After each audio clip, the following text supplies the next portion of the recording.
Swear and affirm that the testimony you are about to give is the truth, the whole truth, and nothing but the truth. You've talked us through the car crash that has been the thing that you voted for in 2019. Why should we believe anything you say? The road to power is paved with hypocrisy. Government. Almost nobody tells the truth. Boris Johnson, a demonstrable liar who's only out for himself. We're in this situation because Boris Johnson lied. It's quite a charge. That the Prime Minister of the United Kingdom is a liar. It's quite a charge. You didn't quite believe Boris Johnson, or you did believe Boris Johnson when he said that there would never be checks. It's quite a charge. When it has been proven you're a habitual liar. Well, first of all, don't agree with the conclusion that... Of course he wouldn't agree with the charge, and who would under those circumstances? But the unfortunate thing is, there are at least 5 Brexit broken promises, and I'm going to look at them today. If you've got any others, put them into the comments.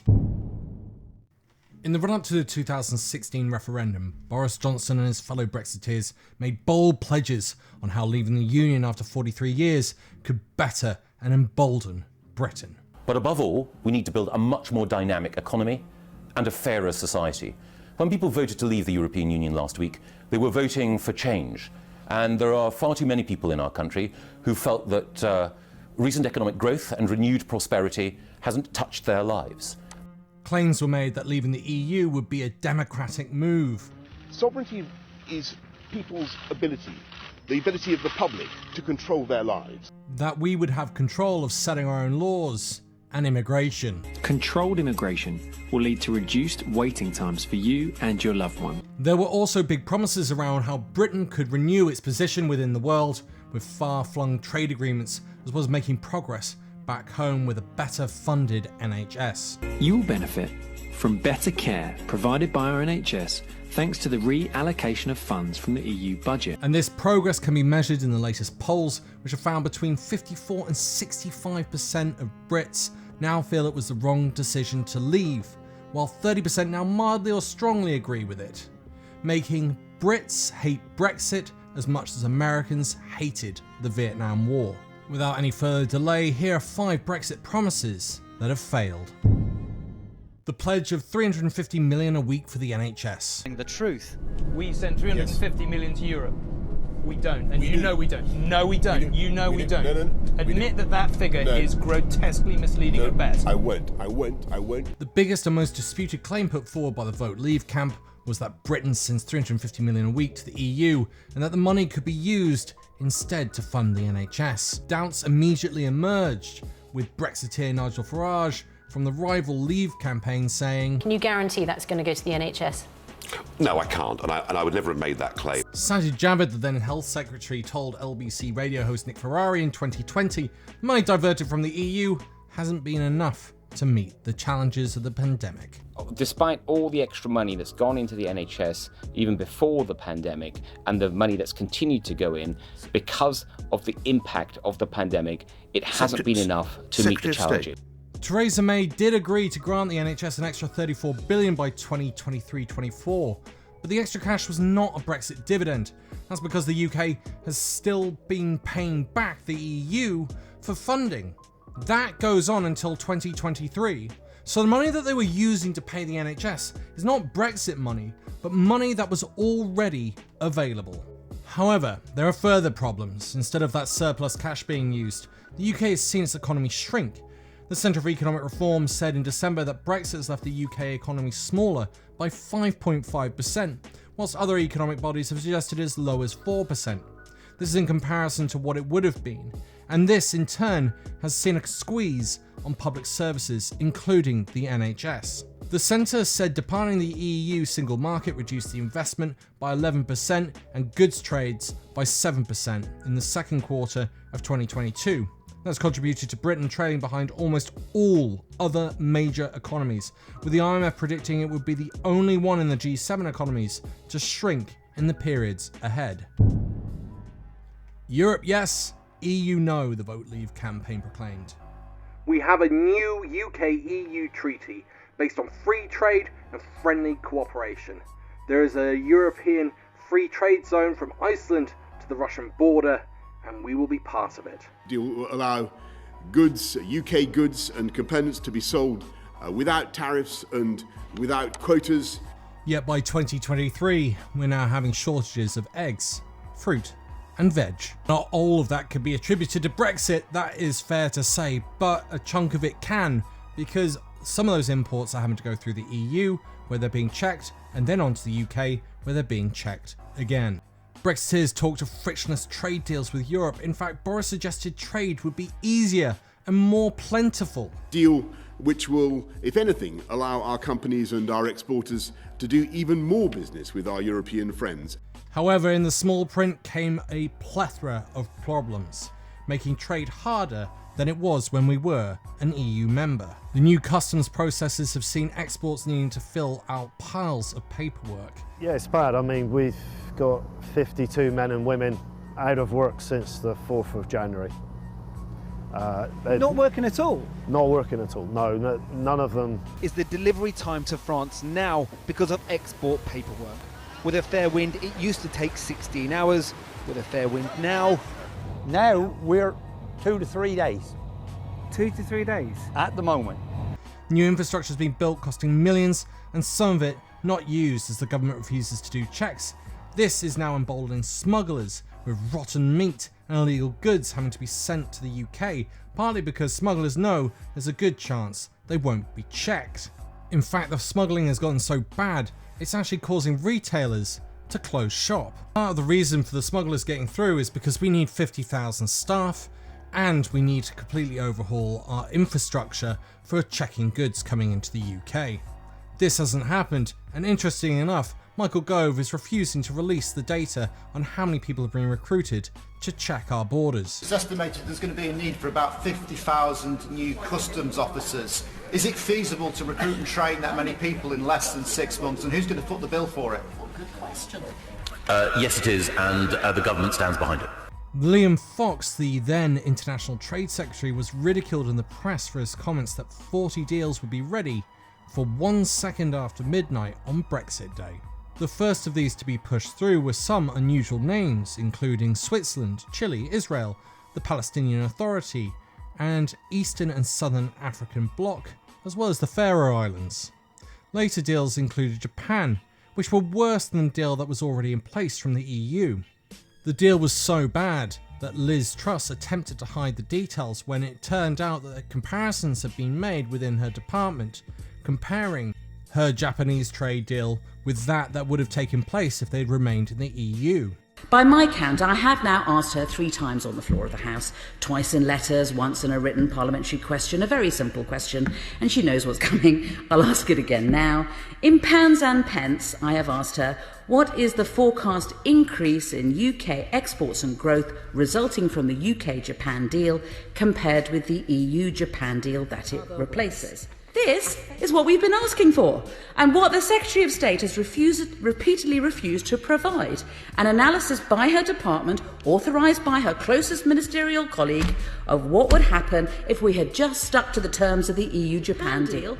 The forecast increase in UK exports to Japan was £2.6 billion, and the forecast increase in UK GDP was £1.5 billion. Now, let's compare those figures to her department's assessment for the long-term impact of the EU-Japan deal. Under that assessment, the forecast increase in UK exports to Japan was not £2.6 billion, but £4.3 billion. And the forecast increase in UK GDP was not £1.5 billion, but £2.6 billion.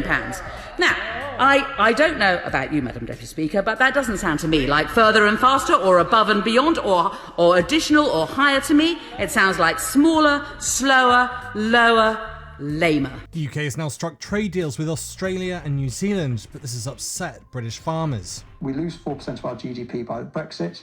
We gain 0.08% by the government's own estimate through this trade deal with Australia. British farmers have reacted with shock to the terms of a new free trade deal with New Zealand. The deal will see Kiwi meat imported without tariffs, and farmers in the UK say they get nothing in return. The UK remains in talks with India and the USA. Trump offered great deals. We're going to do a fantastic deal once we clear up some of the obstacles in our path.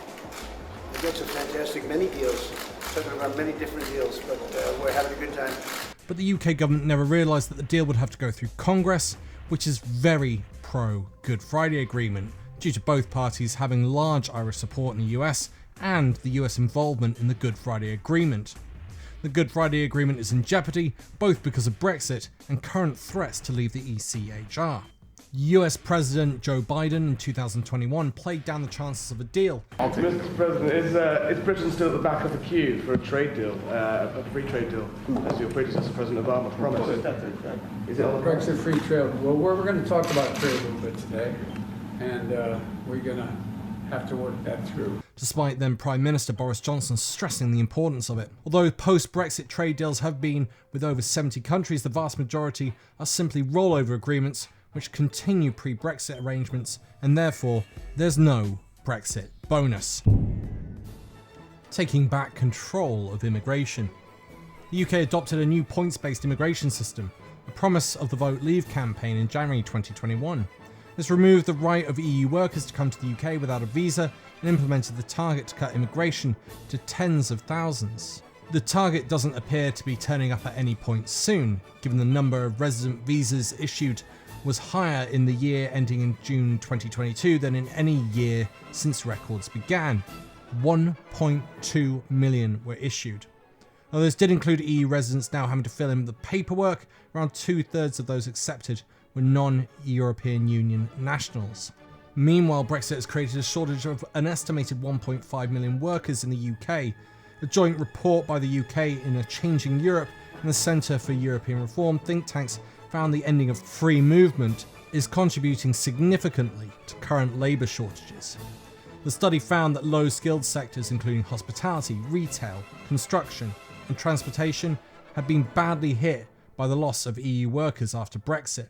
By September 2022, there was a significant shortfall of around 460,000 EU origin workers, not wholly compensated by a rise in about 130,000 non-EU workers. A recent report from Durham University found Brexit had created the small boat crisis in the English Channel because the lack of any returns agreement with the EU led to a skyrocketing increase in dangerous crossings. Ending supremacy of EU law. The supremacy of EU law is something that is going to have an effect on us in the long run. It's something that we cannot get away from, and we'll see that and have seen that with different industries. For example, with the car industry, in order for us to sell electric cars into the EU, we have to comply with EU law and regulations. The more we comply with them, the more we are able to sell into the EU with less friction. However, Northern Ireland will remain subject to EU customs union and single market rules as part of the deal agreed by Boris Johnson. Indeed, the Northern Ireland debate has hung over the UK for years as a deal has been pushed through. Problems with the protocol remain, and Rishi Sunak is currently engaged in talks to try and smooth over the issue, according to the EU Commission President Ursula von der Leyen. The protocol is always in negotiations. You know, the principle that everything is only negotiated at the very end, when you know what the result is, and you give a final signature. The real kicker over the Northern Ireland agreement is Boris Johnson is attacking Rishi Sunak because Sunak wants to keep the deal that Boris Johnson agreed to. The very same deal that Boris Johnson promised beforehand would not have any border in the Irish Sea. We will under no circumstances have a hard border. There will be no physical checks or infrastructure at the border in Northern Ireland. No British Conservative government could or should sign up to any such arrangement. We're a UK government. Why would we put checks on goods going from NI to GB or GB to NI? It doesn't make sense. What has actually happened is that Britain has become a rule taker by many, many countries. We're not able to have the same clout in negotiations, and as a result, as we saw in the Australia deal, we're having to take on board their rules and regulations and ignore our own. The Union will be stronger. David Cameron went into 2016 referendum on the back of an election victory and a 2014 vote on Scottish independence, which he said settled the debate for a generation. The Scottish National Party has been pushing ever since for a second referendum, often pegged to the issue of Brexit, which a majority of Scots did not vote for, and part of the reason for them remaining inside the British Union was a threat of removal from the European Union. However, Nicola Sturgeon's recent resignation has raised questions over the issue of independence and how it will be pursued. Problems have been furthered by Westminster refusing a referendum and blocking Scottish legislation. Most recent polls suggest somewhere between 50% of Scots would vote no on independence or vote yes on independence, meaning it's going to be very tight if they ran a referendum any point soon. However, there are further rumblings. Bermuda is unhappy with the British government stopping their legislation. There's potential for Plaid Cymru to continue to grow as a political party, and if there is a government set up in Northern Ireland, it means that Sinn Féin will be at the helm in both Northern Ireland and Ireland, and that could easily lead to a referendum on unity. And there you have it, 5 Brexit problems. Did I miss anything out? Were there any clips I should have included? Let me know in the comments. And once again, I want to say a big thank you to all of my YouTube supporters and Patreon supporters. You help keep this channel going and growing. If you'd like to support this channel for free, all you have to do is click that like button, the subscribe button, and the notification button. All of it's free. All of it allows me to buy matcha, which allows me to stay up all night, feel like I'm Bruce Lee, and take on the Tory party. Thanks for listening. Bye for now.